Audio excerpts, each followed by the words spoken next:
I love how I can see him from here. Super spooky. See, I fought Manus enough to... I knew that was coming too, that final one. Where I kind of know him. I really didn't know Artorias that well. I thought I knew him, but I really got intimate with Artorias after our 500 battles in a row. But I have fought Manus a couple times because he's kind of trickier. But he's also he falls into my category of, if he's enjoyable to fight alone, enjoyable and also equally as challenging to fight alone as he is co-op, then he's a good boss. Ooh, that hurt. What died? Something died. He reached so far with that attack it killed something.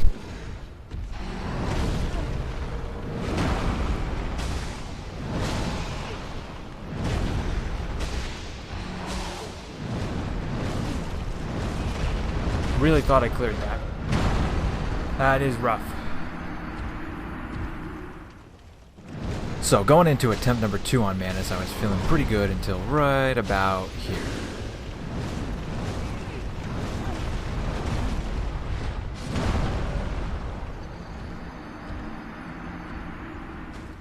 So in attempt number 3, we don't talk about attempt number 3. Really, I don't blame the black magic, I blame the wall. My arch enemy, the wall. Attempt number 4 was giving me a lot of deja vu to attempt number 2.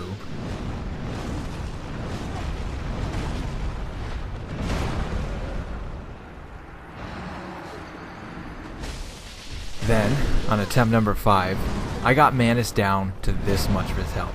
A fraction of his health. If you squint, you can't even see that he has health. But I got him down this far in 5 attempts, and you're thinking, wow, it took you 100 attempts to beat Artorias, and you're about to beat Manus in 5 attempts? How could you possibly mess this up? And my response to that is, hold my Estus.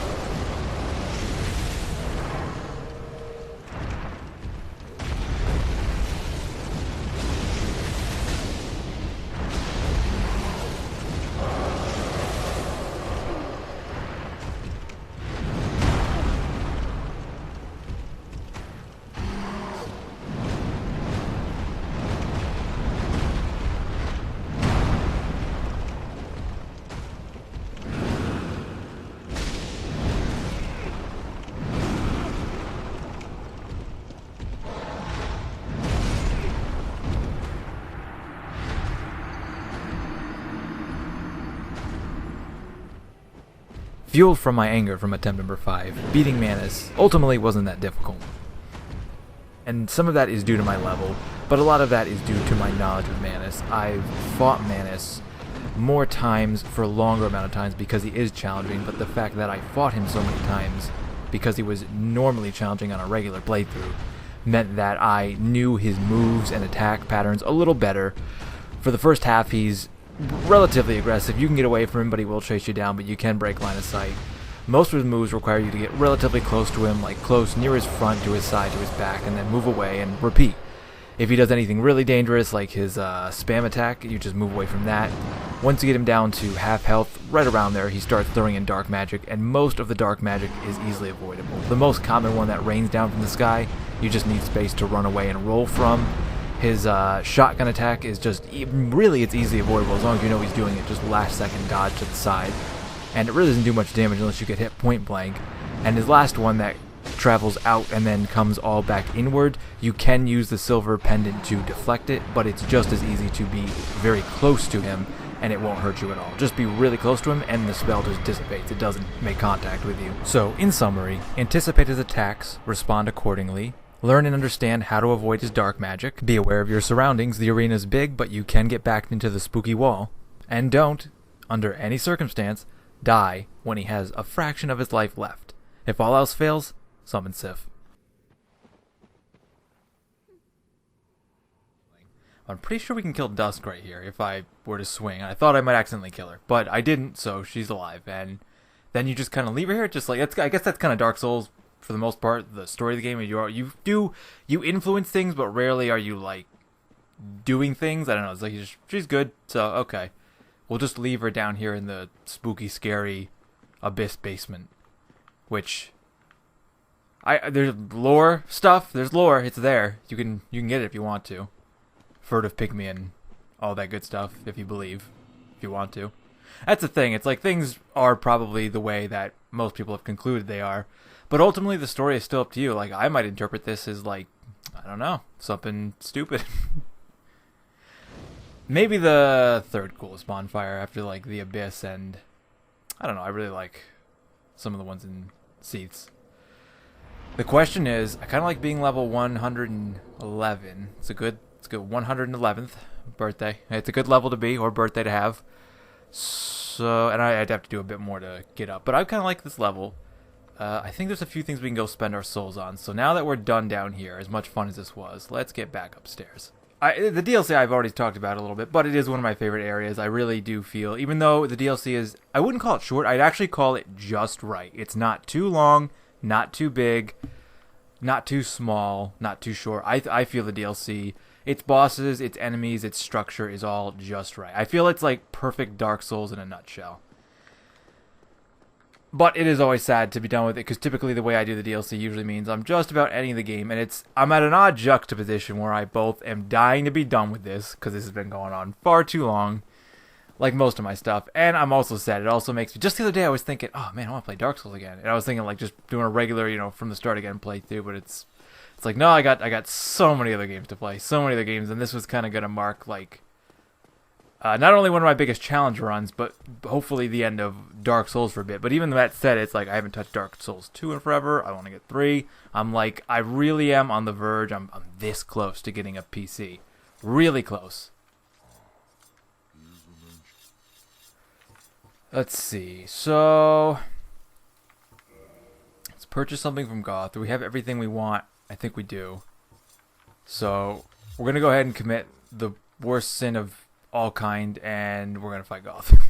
Because we're just about done here, so I think we're gonna wrap up on the NPCs. Oh, he's got a significant amount of health. This might not be as easy as I thought it might be, even though he's let me hit him a bit.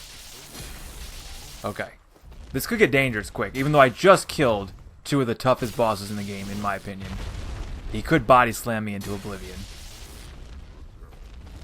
Artorias is not, dude. It's like, no, I don't even have any sympathy for Artorias at the moment. He was kicking my ass. Speaking of getting your ass kicked or dropped by a giant, now he's going to be hostile when I get up there again. Man, I just beat Mana. You would think, that's my favorite thing about Dark Souls, I think. It's like I just took down gigantic, ultimate, dark, evil, Manus monster boss. Took him down, and I got my ass kicked by a random NPC. Not random, but still, you would just think. Surely I wouldn't have trouble with anything else in the game.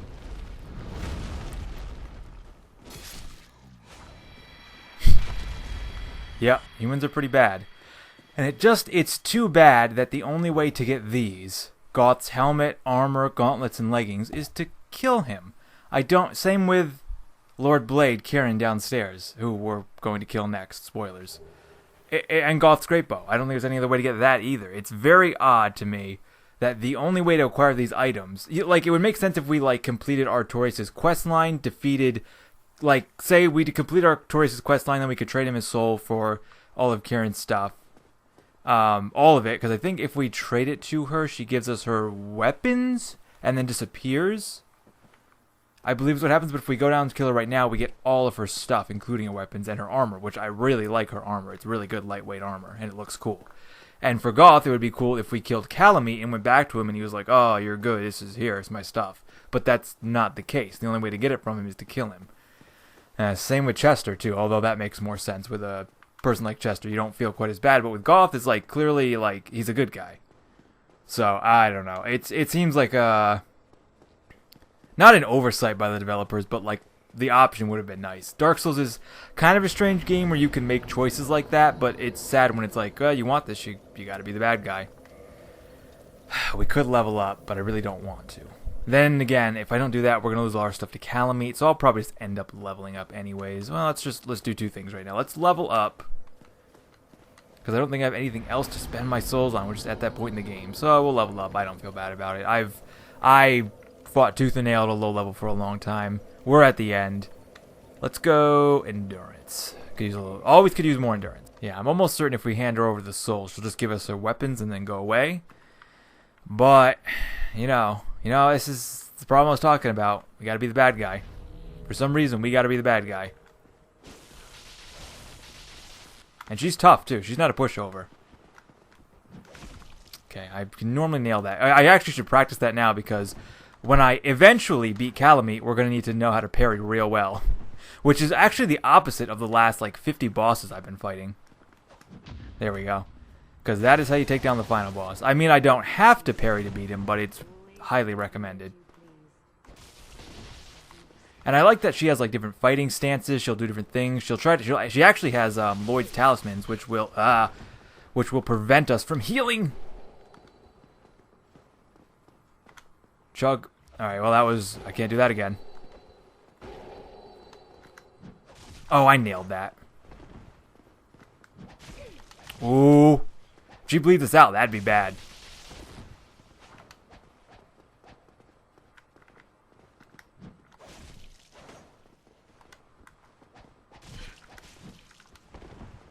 I might die. Oh, she got me. She's good too, because one of those blades poisons, one of them bleeds. She's just got a variety of attacks. She's really actually very cool, little NPC. In that regard, it's almost more fun to fight her than it is to just give her the soul peacefully. Just for the challenge. Fuck, blood loss, no! Bummer. I do okay at menu swapping for the most part. Now I'm definitely out of practice, and I've gotten a little more in practice as I've needed to have that ability during fights. But people who can parry, open their menu, swap to the Hornet Ring, and then riposte right there in that amount of time, they could swap to the menu and put on a certain ring. That's just a level of skill I do not possess. It's one of the most impressive things to watch in Dark Souls, in my opinion. It's also kind of fitting that we're having this fight in the room where I had to fight Artorias.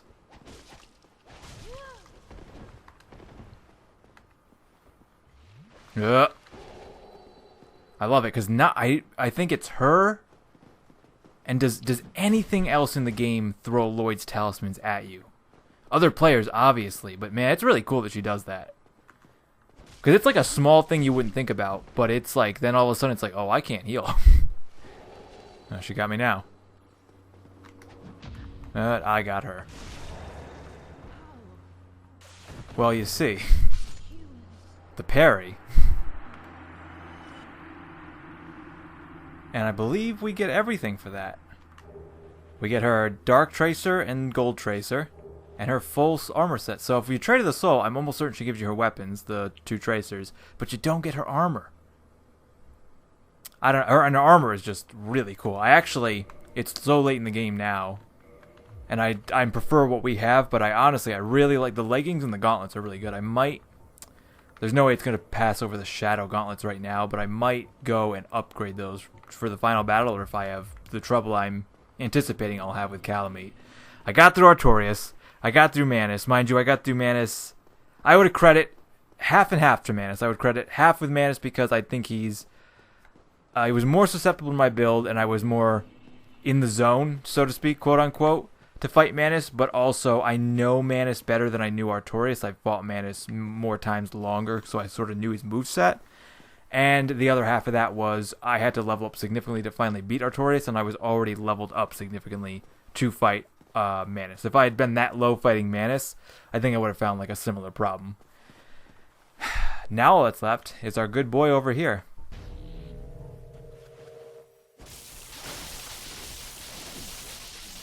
Dig a spin kick, though. I don't want to give him the... Yeah.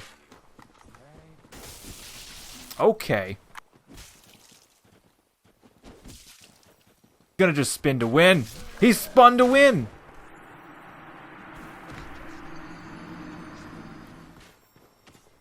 Hold on now. I got a Jon Snow Ramsay Bolton him. Right. Oh god, I thought I was dead. Oh, come on. That was what Jon Snow did, right? He kept trying to lunge and then he got stabbed with an arrow. Is it technically stabbing if it's an arrow? I feel like it is. I feel like that's technically correct. The best kind of correct. No. How am I gonna get him? What a spammer. He really is a fighting game character. There we go. No mercy. Snickering top hat, Chester's long coat, Chester's gloves, Chester's trousers. The long coat might be one of the best fashion Souls items in the game. The top hat's pretty cool. I wish you could ditch the mask as an option. But it's still cool. Can't go wrong with a top hat. I should get a top hat. I don't have a top hat. I could pull off a top hat. I feel I could pull off 1940s, 1950s dress wear very well. Like wingtip shoes, that whole thing. I think I pulled that off okay, personally. It's a style I like. The style up to there, up to right to the end of the 50s is good. And then I don't know what happened to style during like the 60s, 70s, and 80s. I grew up in the 90s, and some of it's okay, but, and then, you know, that's just how I feel. I feel like there was something happened during those years that I guess I'm glad. I do feel fortunate about the time I was born, despite that there's plenty of bad things going. It doesn't matter, you know, who you were. There's always bad things going on in your lifetime. I would argue some of the people who had to live through wars would be one of the worser times, but everyone had something during their lifetime. So overall, I feel pretty, like, with the way technology is right now too, because I don't know where it's going to be in a couple of years, but I was just on the cusp of, like, I grew up without the internet, but I got it just as I was aging, you know, like some people, like, they've always had it, and that to me is interesting to look back on now. That's a whole discussion I could really have with all that, like, generations, I guess, which is a taboo topic, really. It triggers some people, I think. Because talking about a generation, it's like you could generalize people for a generation. Some of that is true and some of it's not. I feel like I fall into some of my generation's cliches and mostly not others.